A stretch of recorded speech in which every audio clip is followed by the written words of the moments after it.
మొన్న last month అనుకుంటా, గత ఒక 10 రోజుల క్రితం తల్లికి వందనం డబ్బుల కోసం భార్య భర్త మీద దాడి చేసింది, హత్య కూడా చేసింది. ఇప్పుడు తాజాగా తల్లికి వందనం డబ్బుల కోసం అల్లుడు అత్తామామల మీద దాడి చేశాడట.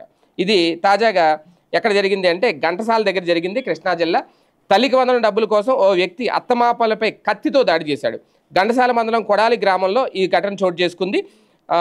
గ్రామానికి చెందిన చిట్టూరి అజయ్ అలాగే శ్రీలక్ష్మి భార్యాభర్తలు, వీళ్ళకి 3 పిల్లలు ఉన్నారట. అజయ్ టైల్స్ పని చేసుకుంటూ జీవిస్తాడు. అదే గ్రామంలో ఉంటున్న శ్రీలక్ష్మి తల్లిదండ్రులు కర్రా సుబ్బారావు, వెంకటలక్ష్మి ఇంటికి 10 రోజుల క్రితం అజయ్ కుటుంబం వెళ్ళింది. అజయ్ పెద్ద కుమార్తెకు తల్లికి వందనం పథకం ద్వారా 13,000 రూపాయల నగదు వచ్చింది. అందులో 8,000 తీసుకుని మద్యం తాగేశాడు.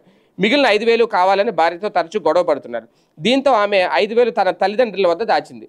దీంతో అతను అక్కడికి వెళ్ళి గొడవపడి అజయ్ అడ్డొచ్చిన అత్త అలాగే అత్త వెంకటలక్ష్మి, మామ సుబ్బారావుల్ని విచక్షణారహితంగా కత్తితో పొడిచాడు. బాధితుల్ని ప్రస్తుతం విజయవాడ ఆసుపత్రికి అయితే తరలించారు.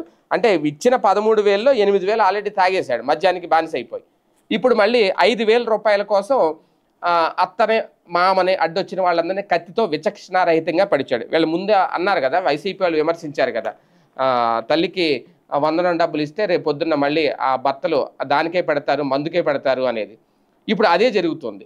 అంటే ఇంతకుముందు వీళ్ళేమన్నారు, అమ్మ ఒడి నాన్న బుడ్డి అని విమర్శించారు. మరి ఇప్పుడు ఏం జరుగుతుంది అంటే ఉచితంగా వచ్చే డబ్బులు దాన్ని ఎలా ఖర్చు పెట్టుకోవాలి అనేది కొన్ని కుటుంబాల్లో మద్యానికి బానిసలైన తాగుబోతులు ఉంటే కనుక ఇదే జరుగుద్ది.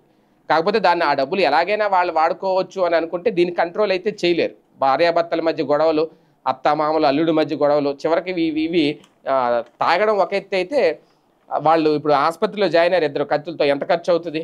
ఆ 13,000 కంటే డబుల్ అవుతుంది అనమాట.